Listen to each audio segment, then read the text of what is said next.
Alors, est-ce que la circulation est la première cause de pollution? Est-ce que ces mesures sont efficaces après l'expérience française de 1997 et puis les expériences à l'étranger, en Italie ou encore en Grèce? Qui dit vrai, qui dit faux? Réponse Sophie Rodier, Alexis Kefalas et Raphaël Durosel. Ce sont les grands accusés, les automobilistes. La circulation, première cause de pollution, c'est vrai. Pour Air Paris, aucun doute, voitures, bus, camions sont les principaux responsables.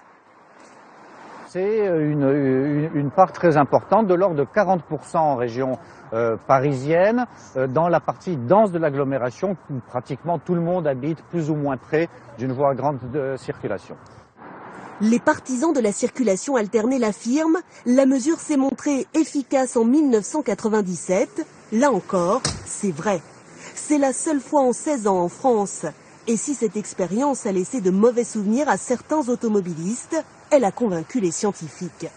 On avait remarqué qu'il y avait eu une baisse d'environ 20% des polluants. C'était à l'époque le dioxyde d'azote qui était concerné. Dans le centre de Paris, il avait fallu quelques jours pour le voir, mais bon, la diminution était assez nette.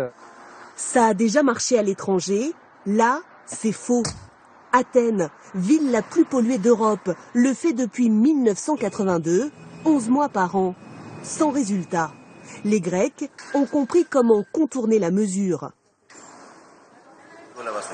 Je travaillais dans le centre-ville, alors pour contourner l'interdiction, j'avais 2 voitures, une paire et une impaire, comme tout le monde. Même bilan mitigé à Milan et Rome.